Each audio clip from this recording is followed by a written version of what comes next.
तो मात सरस्वती सुमिर के यदि धरूं गुरु का ध्यान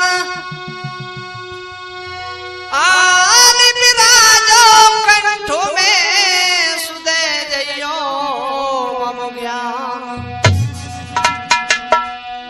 कीरत सिंह गुरुदेव के यदि चरण नवाऊं शीश और भैरव गिरि स्वामी सदा सुनते रहो शीश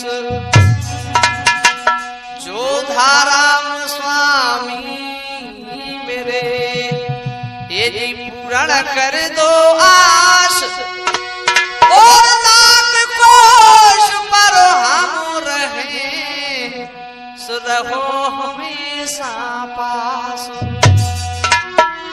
मेरी मातू सेरा वाली तेरा सच्चा है दरबार मैं तो तेरा पुजारी बनूंगा माँ सुन ले तू मेरी पुकार भक्तों की मैया करे पारो नहीं जाए तो सबको पता हटा दो दर्द मिटा हटा दो दर्द मिटा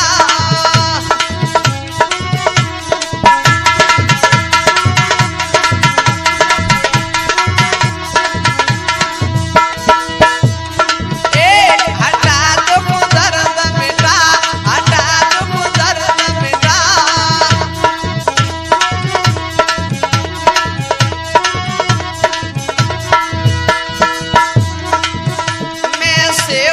तेरे चरणों का भी लाज रखो माता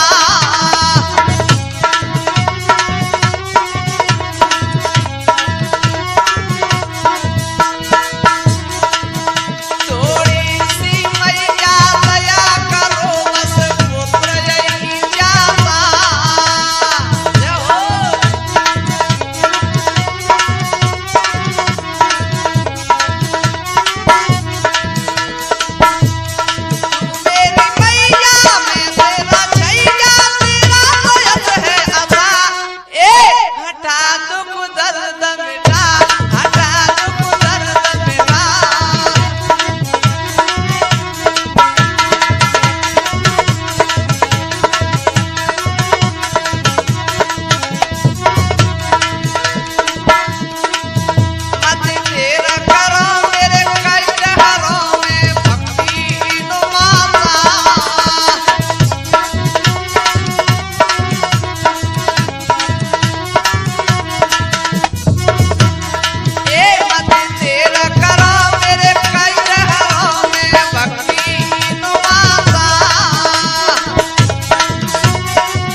हमारे नौजवान साथियों हमारी सीता सावित्री जैसी भूमि पर पलने वाली हमारी माता बहनों लीजिए आज हम रघुवीर कैसेट के सौजन से आप लोगों तक राजा परीक्षा का प्रोग्राम पेश कर रहे हैं।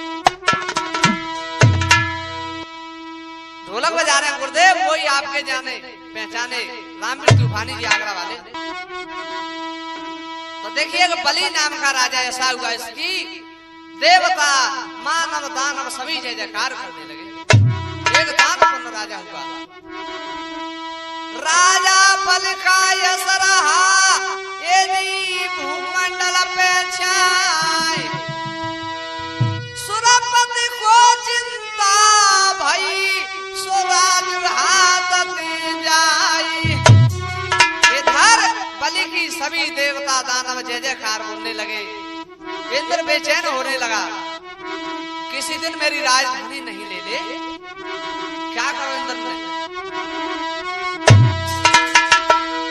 क्षीण सागर में जाए कि विष्णु को नवा दो शीश, हाथ जोड़ विनती करूं मैं तेरा सुनो जगदीश। भैया विष्णु भगवान के पास इंद्र पहुंच गए। विष्णु भगवान ने इंद्र को आते देखा, रे इंद्रो आइए, बहुत दिनों के बाद आए, कहो तो क्या बोले इंद्र के महाराज में क्या बतलाऊं, संकट पड़ो अपार, अपने दास इंद्र की अब तो समझो मिट्टी पार, भयो बलिदान बोले मां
विष्णु भगवान हंस गए, अरे इंद्रो भैया कोई दान पुण्य कर रहा है तो तुम्हें क्यों बुरा लग रहा है? और क्या बोले इंद्र, जो तुम्हारी घिनौनी आदत मुझे अच्छी नहीं लगती। क्या कह रहे कि तुम कंधे करो विचार हमेशा बनते हो होशियार, हंसी बोली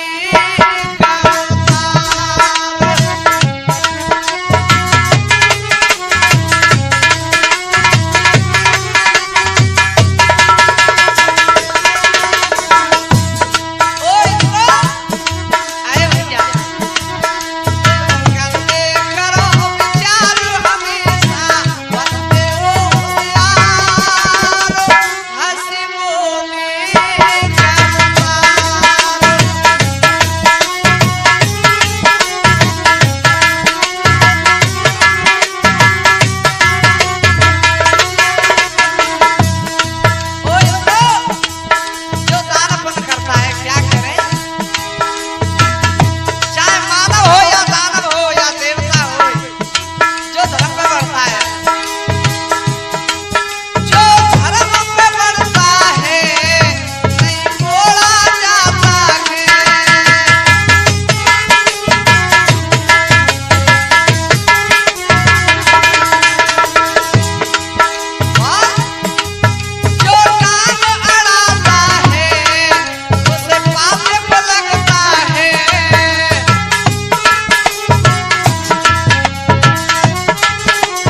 है वो मोड़ा नहीं जाता। और इंद्र एकदम से कहने लगे, अरे महाराज ठीक है मेरे राज दिन में 3 बार चला जाए, लेकिन इंद्र तुम्हारे पास में कभी नहीं आएगा और तुम अपने धर्म में बचाओ, मेरा कष्ट है वो मैं भुगता रहूंगा। क्या बोले इंद्र? तूफान सुरपति यूं बोले बानी, सुरपति यूं बोले बानी, नैनन में भर के पानी, सुन लो मेरी महाराज, ओ बामती रे नाराज।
बेशक चला जाए, लेकिन इंद्रो तुम्हारे पास कभी नहीं आएगा।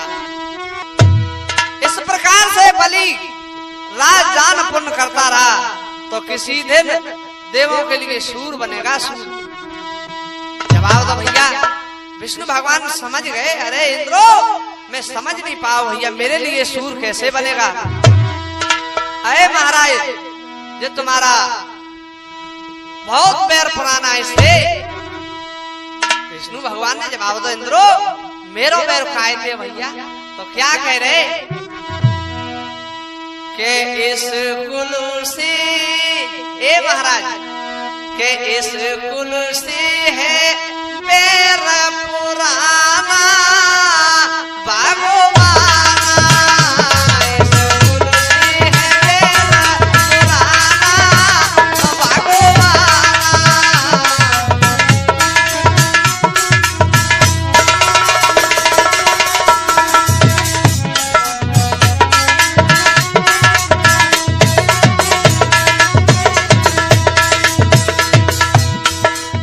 महाराज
इस प्रकार से विष्णु भगवान नाग सैया से खड़े हो गए। इंद्रो, मैं तो नहीं मानता, वो दानव है और भैया मेरे मेरी कैसे है, मेरा कब को बेरे उससे। इंद्र उसी समय हंस गए, अरे महाराज, तो उनकी अब मैं उत्पत्ति सुनाता हूँ, तो उत्पत्ति सुनो। क्या बोले इंद्र, जो तुम आओ बेरी कैसे है।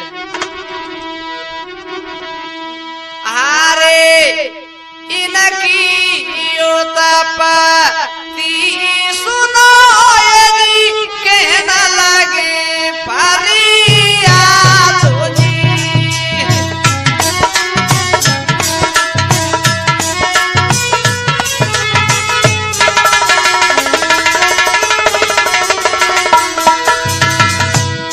ओ महाराज, सुन लो कान खोल के, इतने इंद्र विष्णु भगवान को बता रहे थे, हम सवाल सद के भैया से कह रहे थे, सुन ले। अरे हिरण्यकश्यप के हुए मेरी भक्त पुत्र प्रहलाद जी।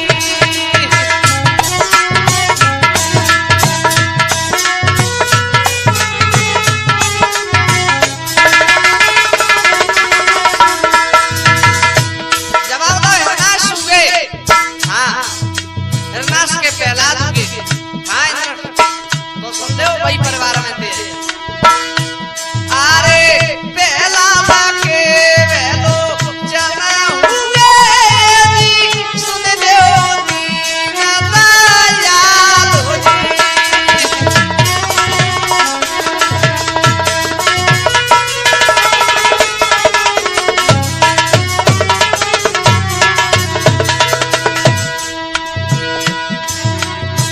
प्रहलाद के बेलो जना हुए, सुन लो दीनदयाल जी।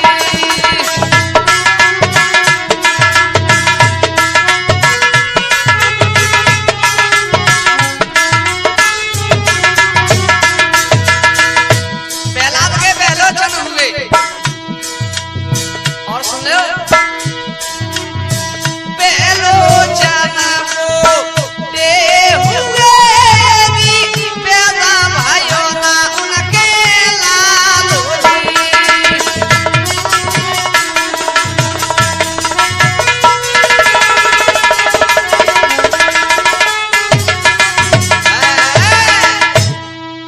इस प्रकार से समझाने लगे, महाराज तुमने हिरण्याक्ष को मारा। हाँ, हिरण्याक्ष के प्रहलाद के बहलोचन और बहलोचन के बलि हुए महाराज। इस प्रकार से तुम्हारा बैर विष्णु भगवान को इंद्र ने बताया। और सुन ले महाराज, आगे क्या बता। महाराज बहलोचन के बलि हुए, बहुत नामी राजा हुए, और धीरे धीरे चौथा पर आ गया, लेकिन संतानहीन थे, उनके कोई पुत्र नहीं।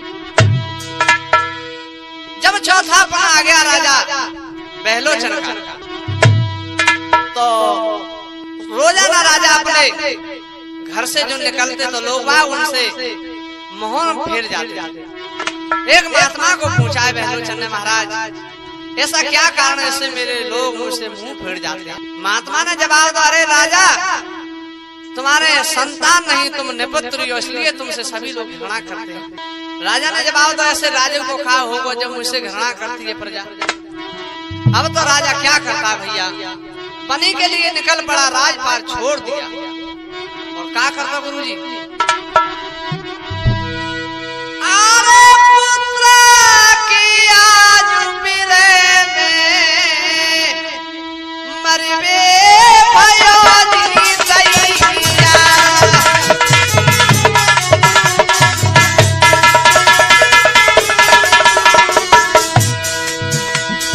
अरे पुत्र की आज बिरे में मरबे भयो दी दैया।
जैसे ही मरने के लिए तैयार हुआ, उस बनी में एक महात्मा तप रहे। उन्हें ब्रह्म दृष्टि से देखा, वारे राजा का करो संत ने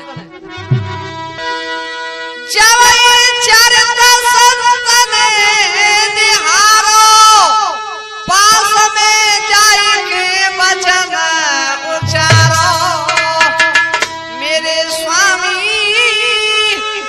पास में जाएंगे वचन उचारो। और खा खेरे समझ आवे सभी तरह से, अरे समझ आवे सभी तरह से, मरवे भयानी तैया।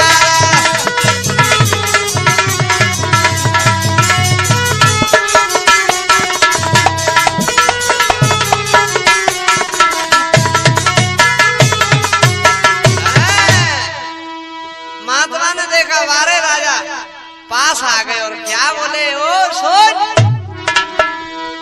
के मत आत्मघात करे, हे राजा मत आत्मघात करे, नरक बीच जाले गोमती।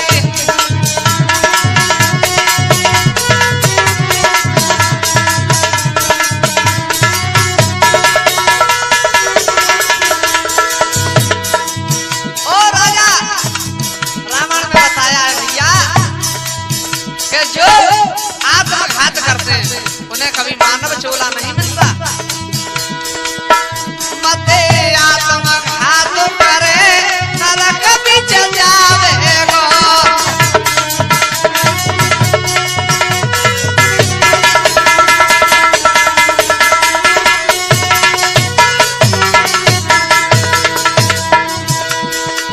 तो कह रहे राजा ने इससे जवाब दो। ओ राजा कायल में रोए खंबात है, तो का बोलो राजा, ए कोई ना दयो प्रभु ने कलाला,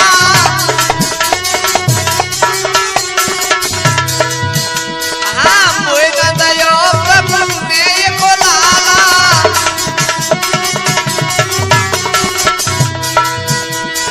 संत दुखी दे प्रभु पाला।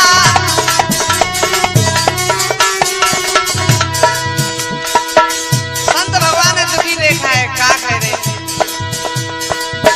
दारी हीरामती तुम्हारे पुत्र तू पावे गो, मत आत्मघात करे, नरक बीच जावे गो।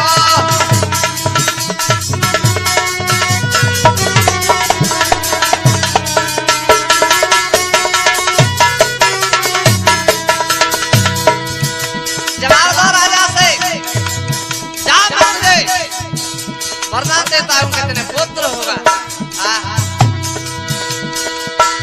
ए भले एक रूप में तोयगा,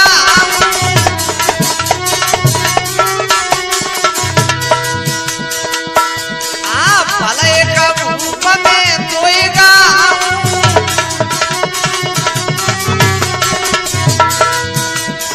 नेम साधना सब बतला।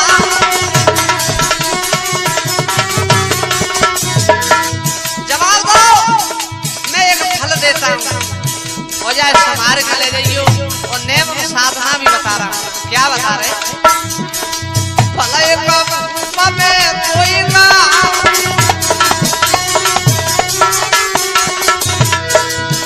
नेम साधना सब बतला।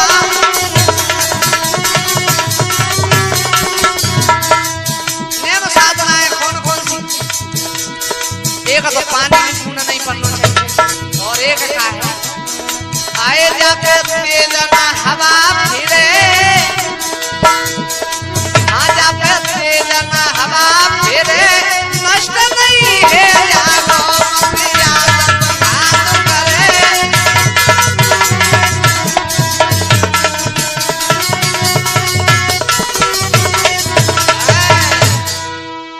महात्मा ने कह तो दिया, ब्रह्म दृष्टि से देखा, राजा बलि के 7 जन्म तक संतान नहीं। अब क्या होगा भैया, हमारे रामायण में बताया हमारे गोस्वामी तुलसीदास ने, अरे मोह बचन जाए पर जाए फीका,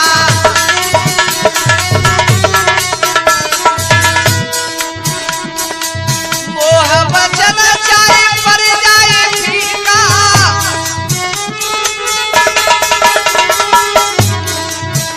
हाय संत बचन पत्थर की लीका।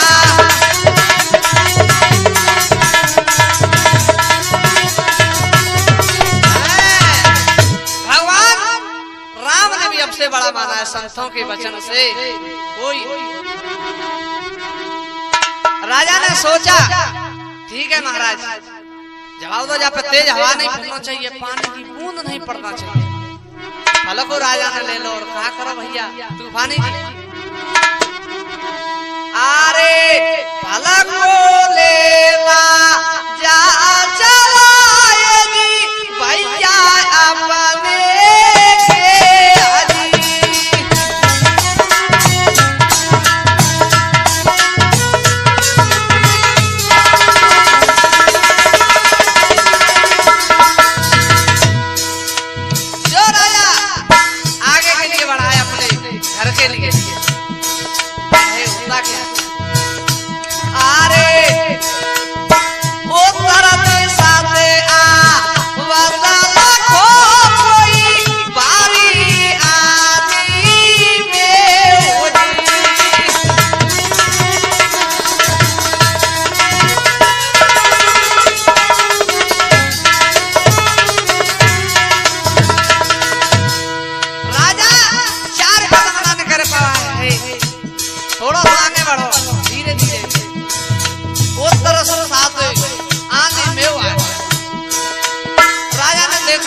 अपने मसाला भी नहीं है।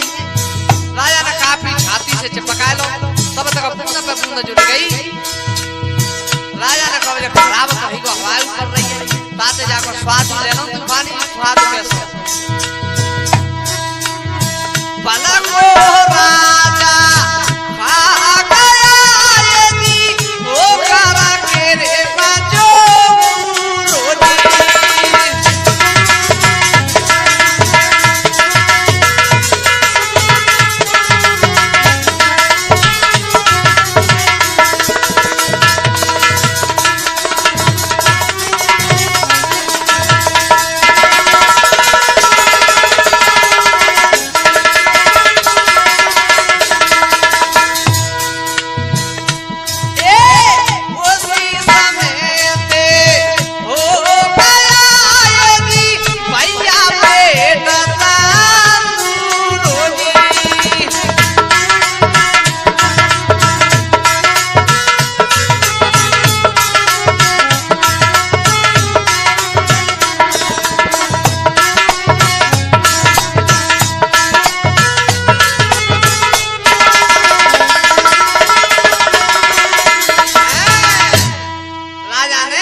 खाते खाते उधर में बच्चा।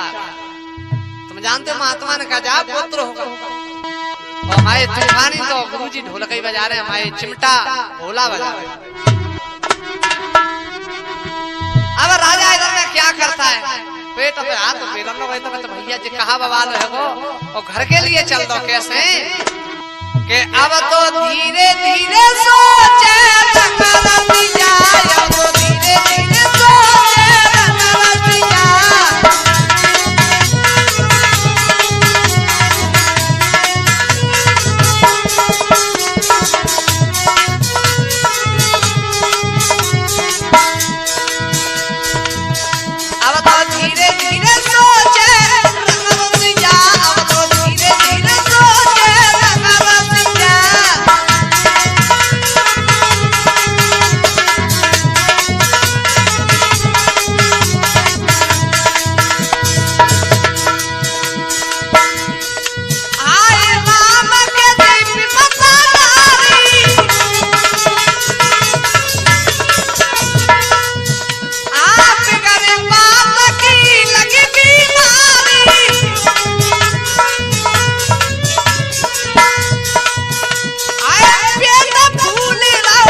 उदर में बच्चा है, भगवान इसका जन्म कैसे होगा?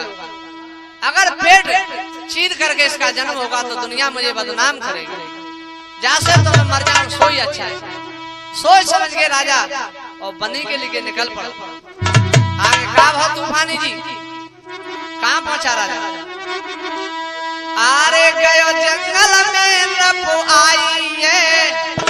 सोचने लगा उस वन में नहीं जाऊंगा, उस जंगल में कभी नहीं जाऊंगा, क्योंकि उस महात्मा ने मुझे बचा लिया। अरे गयो जंगल में रब आई है, अपने हाथ ने चिता बनाई है।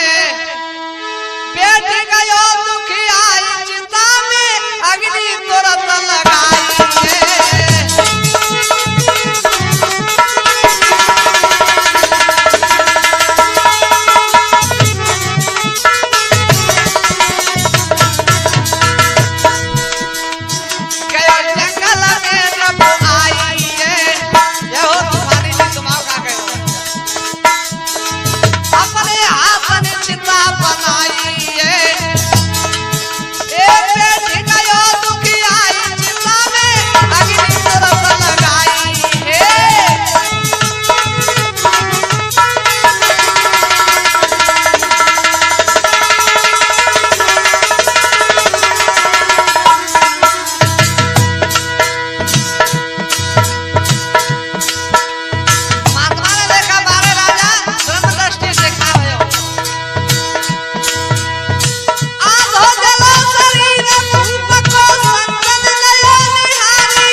बलि का जन्म हुआ महाराज।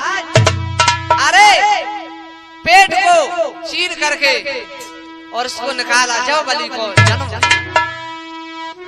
तो महाराज इसीलिए इसका नाम बलि पड़ा जाने अपने पिता की बलि ले। इधर विष्णु भगवान से इंद्र बता रहे और विष्णु भगवान ने जवाब दिया, हो इंद्रो तुम चिंता नहीं करो, तुम्हारे राज को बस पहुंचा। तो कैसे चल रहे विष्णु भगवान तूफानी के बावन मंगल के बलि छलवे के लिए चल रहे के बावन मंगल के सिर करतार बन गए, तनकन करी अबार बलि दरबार आ गई।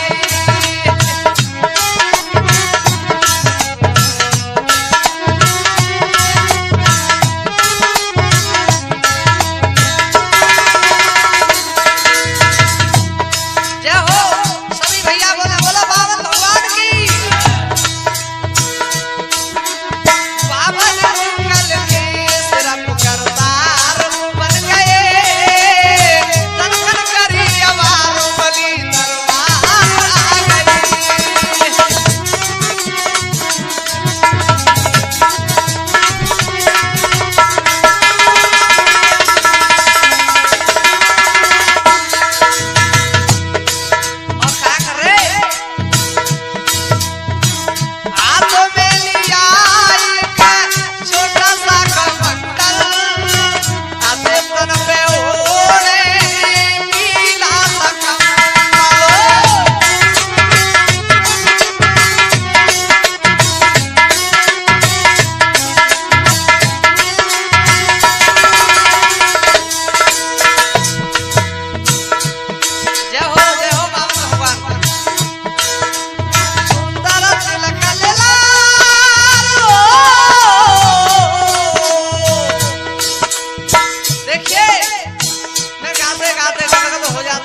का ख्याल आता। क्या सुन लेके हमारे गुरुदेव आज कल जो हर नकल कर रहे थे किन की गावन गावन बाजार में बज रहे ढोलक वाले तो राम भी बने बैठे। आए सुंदर तिलक लाल सुंदर तिलक लाल प्रभु बने सुंदर बन गए तनकर करिया बारुमली दरबार आ गई।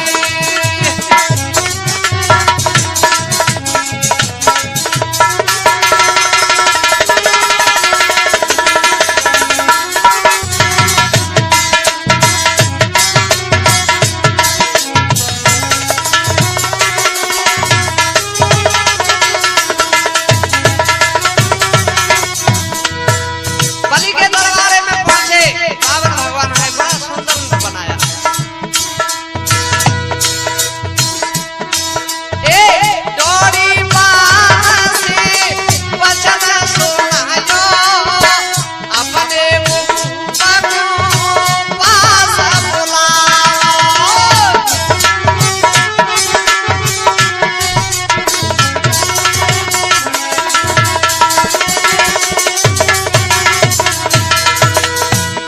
जवाब अपने राजा को बुलाइए। गौरी गानों ने बेटा बोला पल पल होते अबार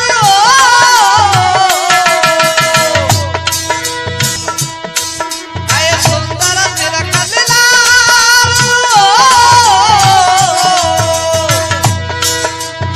सुंदर तिलक लाल प्रभु अति सुंदर बन गए तनकन करिया बारुमली दरबार आ गई।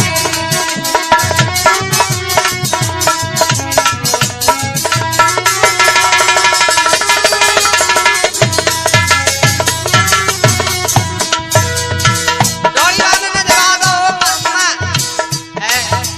अरे तुम्हें राजा की का जरूरत है हमसे ही मांग लो तुम्हें कहा मांग लो। डोरी वाले कह रहे भैया मांग लो क्या मांगना तो क्या करे सेवा करेंगे तन मानो धन की जाओ न खाली हाथों बातों कहो मन की।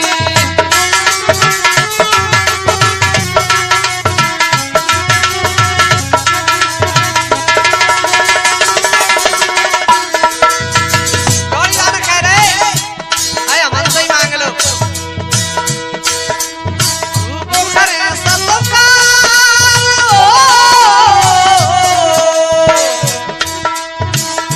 खूब करे सत्कार प्रभु को आसन दे दीजिए तनकन करिया बारुमली दरबार आ गई।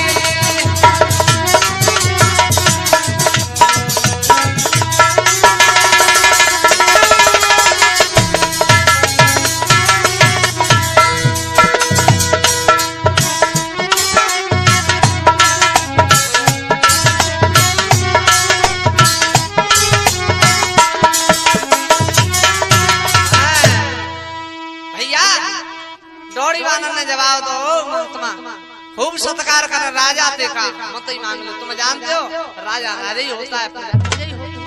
डोरी वानर ने जवाब दो महाराज अरे राजा की का जरूरत है तुम तो हमसे ही मांग लो। एकदम से बामन भगवान गुस्सा हो गए। डोरी वान जानता नहीं महात्मा की क्या रीति होती है किस कुत्ते का पालतू पिल्ला है तू जानता नहीं महात्मा की क्या रीति होती है। डोरी वान करो भैया देख देखो तो बिलायती पिल्ला है लेकिन बड़ो गरम है। क्या तू हमको दे सके क्या तो अधिकार गाल बजाना भुला दूंगा ओ पापी मकार। जानता नहीं महात्मा की क्या रीति है। दूध रहो तो भैया कपिगो का करो तू भानी ए महाराज रवि में दाता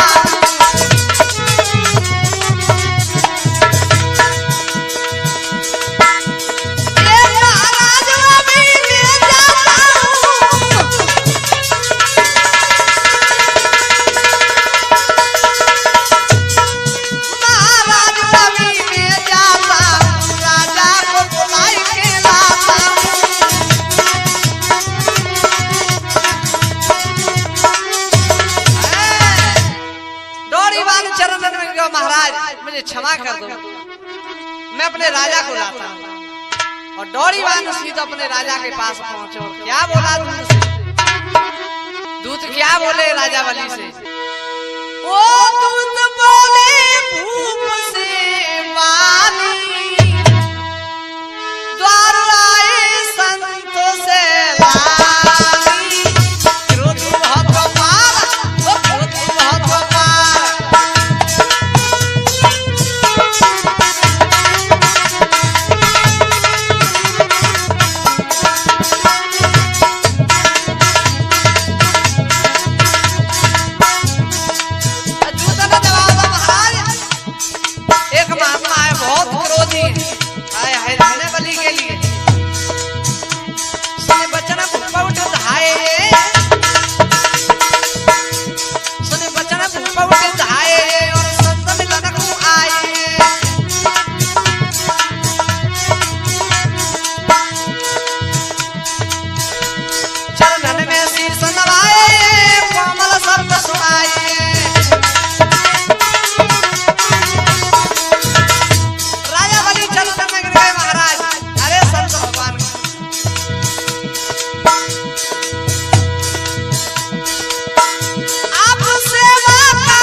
लेकिन हमारी कथा मिलने का पता हमारे नवरा में आज जैन मोबाइल हमारे भैया के पास वाले और इधर में नरवर में हमारे धर्मेंद्र मोबाइल सेंटर लोड़ी भैया के पास और हमारे देवेंद्र भाई नानकपुर वाले सबके सब मोबाइल सेंटर हमारे रघुवीर भाई के पास सोनू भाई सरखड़िया शिवपुरी में हमारे नीरज भैया कोट रोड और इधर अंबा में हमारे सुखवीर भैया के पास पूजा मोबाइल सेंटर। तू तो बोले भूप से पानी, द्वार आए संतों से लानी, क्रोध बहुत मार।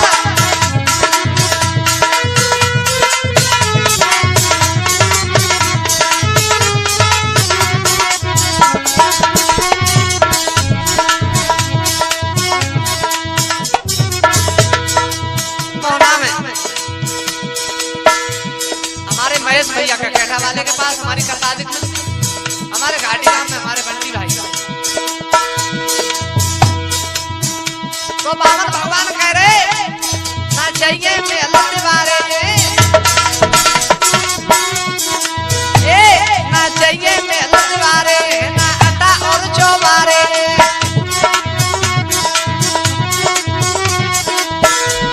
दो टिकर हम प्यारे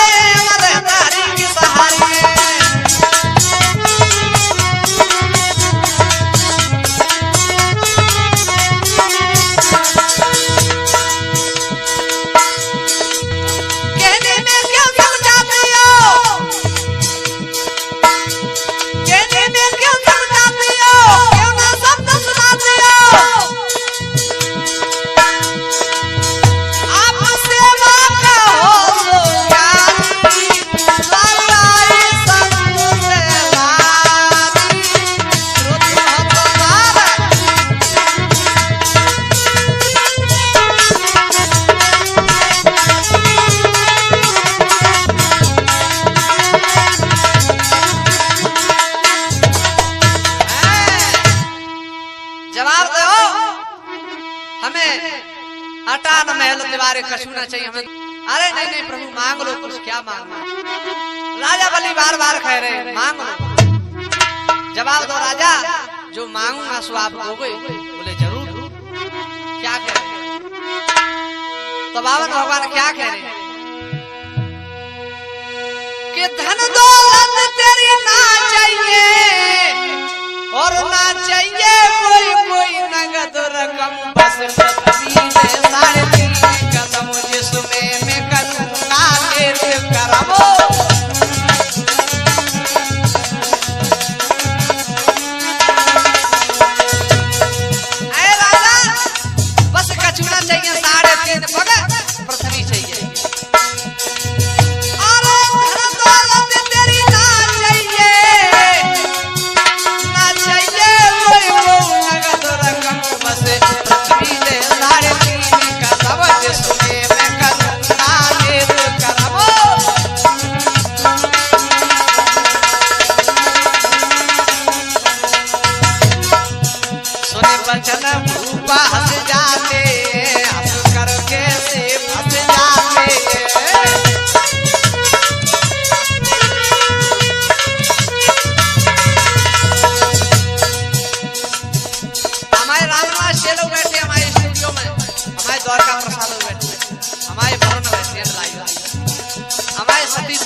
बचन पास जाते करके से फंस जाते।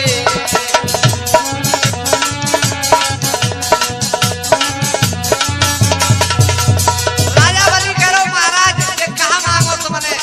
अरे कुछ अच्छी चीज मांगो।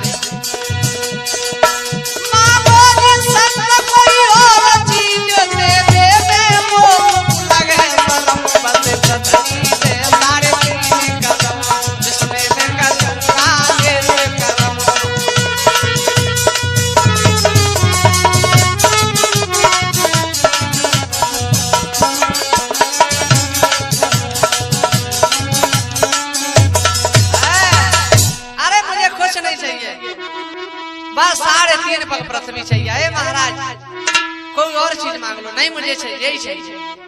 जवाब तो हमारे मंत्री के पैरों से नपवा लियो महाराज तो ठीक है, नहीं मुझे तो अपने ही पैरों से चाहिए। लेकिन ओ राजा अग्नि को साक्षी करो और गंगा जल लाओ के गुरु की कसम खाओ कर तुम्हें दूंगा।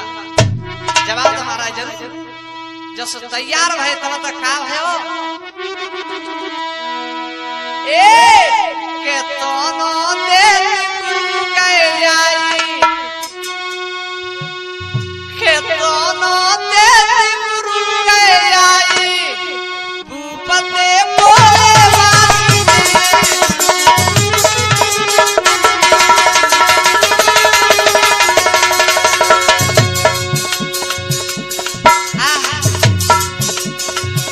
बोले गुरु शुक्राचार्य आ गए।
सतवादी हूँ, लौटूंगा तो कभी नहीं, बचनों से बाहर नहीं हुआ।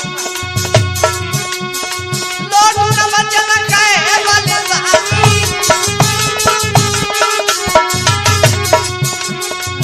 अरे करना संकल्प भरला पानी। वो बोले तुम बेशक मने करो, लेकिन वो तो जरूर दूंगा। पानी मंगा लो मंडप से, तैयार हो जाओ। अग्नि को यानी गंगा को किस्म खा के कहता आए शुक्राचार्य गुरु ने कहा करो तुम्हारी जी के सोच पर रूप गुरु ने बनाई। छोटा सा रूप सागर की चोट नदी में घुस गए, संकल्प तो हम करते ही करेंगे। के सोच पर रूप गुरु ने बनाई, करोना सागर के पानी में।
कुछ को घुसा दिया, शुक्राचार्य उल के इधर उधर गिरे। बारे बेटा वाली अपन नाश कर लो, हम खाने करवाए दे। और बावन भगवान ने जवाब दिया, आओ राजा बलि आ जाओ, क्या करते हो? जवाब तो महाराज लो, जो संकल्प करो तो कहा हो भैया भगवान ने। ए नापे तीनों लोक, भूपौरा शोक, दुखी बहुवारी, और आधे पग की कटज परी तब अपनी पीछे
मेरी पीठ पे रख दो, धन्य दान के लिए। और तो कसर रहेगी तो घरवारी बुला ले। घरवारी पास में आ गई और कहा बोली बामन भगवान से, महाराज एक प्रसंग है मेरा, कहो देवी। ये बताइए धन में और धनी में क्या फर्क होता है? बामन भगवान हंस गए, हे देवी सत्य तो बहुत अच्छे किए आप, धन में और धनी में इतना फर्क होता है जैसे नौकर और मालिक में होता है। तो महाराज मैं धन ले लो, मैं धनी ले लो, फिर क्या चाह रहे? अरे देवी तूने दे दिया, हमने ले ली। तो बामन भगवान से देवी कहने लगी, मेरा धन ले लो, मैं धनी ले लो। अब क्या है देवी, शब्द तो तेरे बहुत अच्छे हैं, लेकिन बामन भगवान बोले, राजा बलि हमने तुम्हारी परीक्षा करी, कहो हमसे कुछ मांग लो। बलि ने जवाब दिया, महाराज हम तुम्हें जैसे भिखारी जनते कहा मांगे, हम बलि हैं। अरे नहीं नहीं कुछ मांग लो।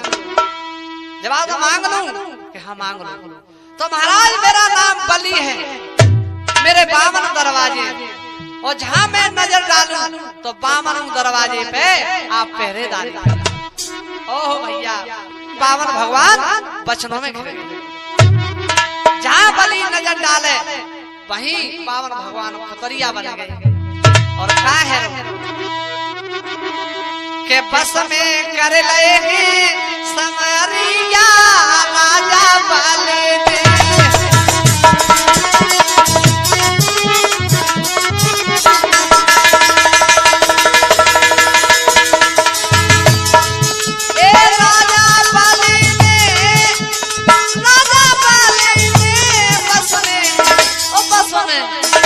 बस में कर ले समरिया राजा बलि ने।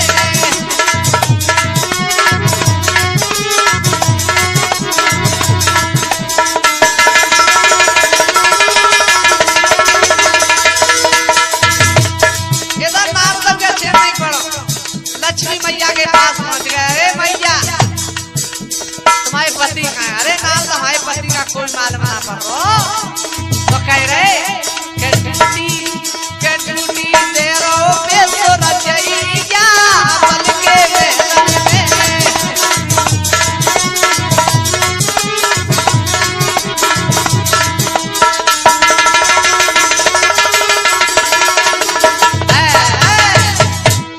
विष्णु भगवान वहीं फंस गए, राजा बलि के यहाँ टूटी दे रहे। और क्या बोले नारद, आए सो खारो नाने मेरे ना तुम आसपति की छोड़ो।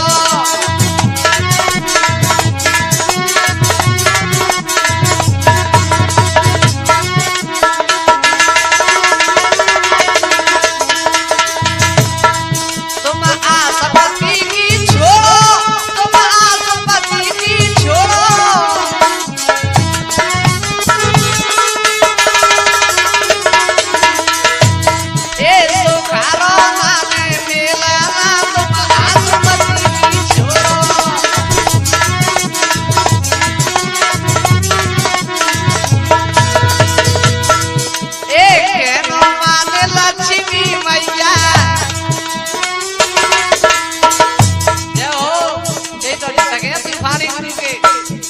ऐसे लटक जावा। एक नो माने लक्ष्मी मैया अब ना मिले गो कड़र चढ़ैया।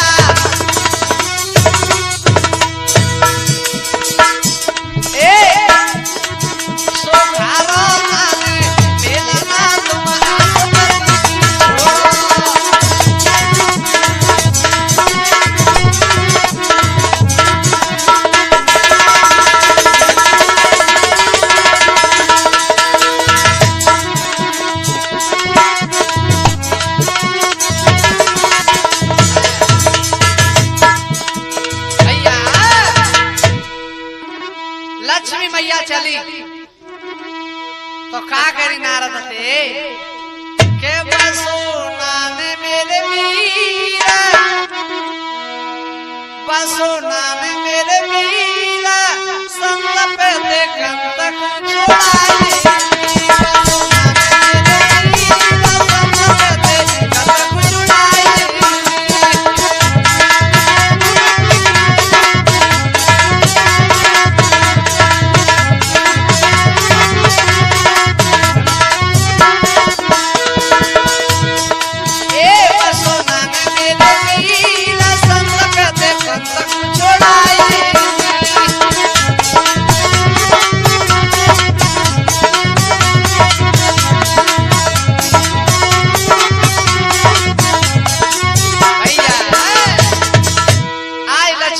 चली बलि के दरबारे में पहुंची और भाई बनाया बलि को और राखी बांधा है और जवाब दो बहन तुम हमसे कुछ मांग लो। राजा बलि दोगे भाई? जवाब दो जरूर। तो मुझे कुछ नहीं चाहिए, तो दरवाजे को पहरेदार चाहिए। आज विष्णु भगवान को लेकर लक्ष्मी मैया चली गई। हमारा राजा बल परीक्षा प्रोग्राम यही संपन्न होता है।